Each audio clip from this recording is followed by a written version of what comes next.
Relationship, और अगर ऊपर से तुम एक्टिंग में हो, specially in any creative field, artist होते हो अगर आप, तो आपको कहीं ना बैलेंस करनी पड़ती हैं काफ़ी चीज़ें।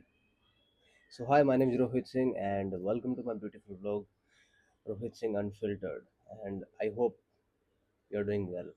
तो मेरे दोस्तों, आज मैं वो बातें करने की कोशिश करता हूँ हमेशा। वैसे तो आज मैं रिलेशनशिप के बारे में बात करूँगा, और हमेशा यही कोशिश रहती है कि अनफिल्टर्ड हो बातें, रियलिटी चेक हो, आप रिलेट कर पाए। और आपको भी लगता है कि कुछ नए टॉपिक्स पर मैं अगर बात करूँ तो मेरे साथ आप कनेक्ट हो सकते हैं। कमेंट्स में आप मुझे बता सकते हैं, डीएम कर सकते हैं इंस्टाग्राम पर रोहित सिंह वर्ल्ड पर। So we can improve each other somehow, because we are human being और हमारी कोई लिमिट नहीं है। या रिलेशनशिप की अगर बात करें तो आप में से कितने ही लोग रिलेशनशिप में होंगे, या कितनों के ब्रेकअप हो गए होंगे। एक आर्टिस्ट को ना बहुत बैलेंस करके चलना होता है। It's not about financial problems, वो सॉर्ट आउट हो जाती है इधर उधर से।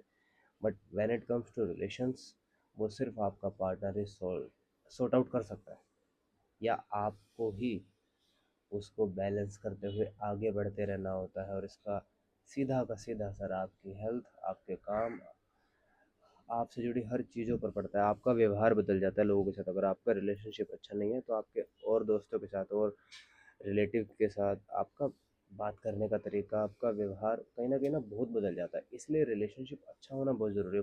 काफ़ी लकी होते हैं वो लोग जिनकी लाइफ में एक ऐसा पार्टनर होता है जो कहीं ना कहीं उनको समझता है। हाँ, कभी कभी ऐसा भी होता है आपकी लाइफ में कुछ ऐसे पार्टनर आ जाते हैं जो बचपना कह सकते हैं, बट इसकी वजह से कहीं ना कहीं प्रॉब्लम होती है। कभी कभी एक ज़िद आपको स्ट्रेस दे देती है, पर इसका मतलब ये बिल्कुल भी नहीं है कि आपकी पार्टनर बुरे हैं, नहीं, आपसे बहुत प्यार करते हैं। तो आपको भी ये समझना चाहिए कि हर चीज़ों से परे, चाहे वो ज़रूरी काम हो, कितना भी ज़रूरी हो, आपको अपने पार्टनर को समझते हुए उनको तवज्जो देनी चाहिए। काफ़ी बार ऐसा होता है मोस्टली जब लड़कों के साथ, कि लड़कियां जब उनके साथ ज़्यादा कनेक्ट हो जाती हैं, एक लड़की जब उससे सच्चा प्यार करती है, तो उसको, लड़की को पता है क्या चाहिए होता है सबसे पहले, टाइम। और हमारी जो स्थिति है, बीइंग इंडियन सोसाइटी, यहाँ लड़के से ही सवाल किया जाता है भाई, at the end when it comes to marriage, कि आप कितना कमाते हो, आप क्या करते हो, हमें कोई फ़र्क नहीं पड़ता। अब ये सवाल के चक्कर में लड़का सोचता है कि मैं बहुत मेहनत करूँ, काम को प्रायोरिटी दूँ। इस बीच लड़की क्या सोचती है कि नहीं यार, ये मुझे टाइम नहीं दे रहा है, लड़ाइयाँ होनी शुरू हो जाती है, ब्रेकअप होता है, फिर काफ़ी दिनों तक बात नहीं होती है, आप ब्लॉक हो जाते हो। अब यहाँ ना लड़के फंस जाते हैं। मैं लड़कियों को डाउनग्रेड या लड़कों को ये नहीं दिखा रहा हूँ कि बहुत स्पेशल होते हैं, वो ज़्यादा काम करते हैं, ऐसा बिल्कुल भी नहीं है। लड़कियों की अपनी स्थिति है, उनकी अपनी लाइफ है जो बहुत हार्ड कोर है, जो कहीं ना कहीं बहुत चैलेंजिंग है, जो लड़के बिल्कुल भी नहीं कर सकते, लाइक प्रेगनेंसी और काफ़ी चीज़ें जो एक लड़की सोसाइटी में फेस करती है जो लड़के नहीं करते हैं। Right, I respect everything with equality. But the thing is, in India एक तबका होता है, middle class, higher middle class तक का ना, वहाँ लड़के को ही जज किया जाता है। ये सच है। अब एक आर्टिस्ट जानता है कि वो अपना पैशन फॉलो कर रहा है। एक आर्टिस्ट, एक जो ऐसा इंसान जो जुनून रखता है किसी काम को करने का, एक अपने दिल से जो वो करना चाहता है वो उसमें लगा रहता है दिन रात। इन बिटवीन पैसा नहीं आ रहा होता है, चीज़ें नहीं हो रही होती है, लेकिन उसको डाउट नहीं होता अपने ऊपर, इसलिए वो रिपीट पर लगा रहता है कहीं ना कहीं। और उसको पता होता है कि एक दिन वो मुकाम हासिल कर लेगा। पर क्या वो सही वक्त पर मुकाम हासिल कर लेगा? अभी सही वक्त क्या है? सही वक्त इन विच सेंस की रिलेशनशिप भी बरकरार रहे, और जो मुकाम है वो सही वक्त पर हासिल हो जाए, कि शादी में बैरियर ना आए। काफ़ी चीज़ें आप समझ पा रहे होगे मैं किस वे में कहने की कोशिश कर रहा हूँ। तो यह ना, लड़का बेचारा मेहनत भी कर रहा है, टाइम भी दे रहा है, कभी कभी टाइम नहीं दे पा रहा है, बिकॉज जो काम अभी वो कर रहा है वो शायद ज़्यादा ज़रूरी है दोनों के लिए। इस चीज़ को समझते हुए वो काम को चुनता है कि इससे दोनों का बेनिफिट होगा, कहीं ना कहीं करियर में ग्रोथ होगी, क्योंकि वो आपके साथ जुड़े रहना चाहता है सारी उम्र। इसका मतलब ये नहीं कि वो आपको इम्पोर्टेंस नहीं दे रहा है, आपको इग्नोर कर रहा है, नहीं। अगर लड़का कह रहा है ना आपसे कि अभी पॉसिबल नहीं है यार मिलना, अभी कुछ दिन बात नहीं करते, तो वो सच में ज़रूरी काम कर रहा है। क्योंकि अगर ऐसा नहीं होता तो वो आपको अदर ऐसे रीज़न दे देगा। अगर वो आपसे बात नहीं करना चाहता है, वो पकड़ा जाएगा यार।